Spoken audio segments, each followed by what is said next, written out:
Welcome to media 7 entertainment. It's me Reshma. ഒരുപാട് കാര്യങ്ങൾ പറയാനുള്ള മുഖമാണ്. 5 രൂപ തന്നെ 2 രൂപയുടെ ഫലം. എത്ര പേരെ മരിച്ചെന്ന് അറിയാമോ? കഴിക്കാറില്ല, ചോറാണ് തിന്നണത്. അതുകൊണ്ട് എനിക്ക് ഇന്ത്യ അറിയാനും പാടില്ല.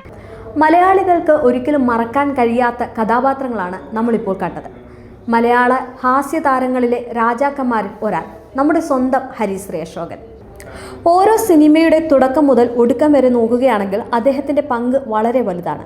ചിരിച്ചും ചിന്തിപ്പിച്ചും കരയിപ്പിച്ചും മലയാളികളുടെ മനസ്സിൽ ഒരു സ്ഥാനം സൃഷ്ടിച്ച അതുല്യ കലാകാരൻ. ഹരിശ്രീ എന്ന ട്രൂപ്പിൽ മിമിക്രി ആർട്ടിസ്റ്റായി അദ്ദേഹം തൻ്റെ കരിയർ ആരംഭിച്ചത്. പിന്നീട് 1986 പുറത്തിറങ്ങിയ പപ്പൻ പ്രിയപ്പെട്ട പപ്പൻ എന്ന ചിത്രത്തിലൂടെയാണ് അശോകൻ സിനിമയിൽ അരങ്ങേറ്റം കുറിച്ചത്. 1994 പാർവതി പരിണയം എന്ന ചിത്രത്തിലൂടെ യാചക വേഷത്തിലൂടെയാണ് അദ്ദേഹം ശ്രദ്ധിക്കപ്പെടുന്നത്.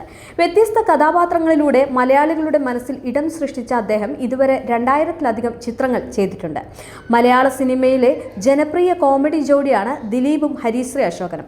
നിരവധി സിനിമകളിൽ ഇരുവരും ഒരുമിച്ച് അഭിനയിച്ചിട്ടുണ്ട്. 2019 പുറത്തിറങ്ങിയ ആൻ ഇന്റർനാഷണൽ ലോക്കൽ സ്റ്റോറി എന്ന ചിത്രത്തിലൂടെയാണ് അശോകൻ സംവിധാന രംഗത്ത് തന്നെ അരങ്ങേറ്റം കുറിച്ചത്. അതുകൊണ്ട് തന്നെ മലയാളികൾക്ക് ഏറ്റവും പ്രിയപ്പെട്ട നടനും കൂടിയാണ് ഹരിശ്രീ അശോകൻ. ഇതുവരെ അദ്ദേഹം ചെയ്തിട്ടുള്ള കഥാപാത്രങ്ങളെ സംബന്ധിച്ചിടത്തോളം ഒരിക്കലും മലയാളികൾക്ക് മറക്കാൻ കഴിയില്ല. പുതിയ മൂവി അപ്ഡേറ്റുമായി വീണ്ടും കാണാം.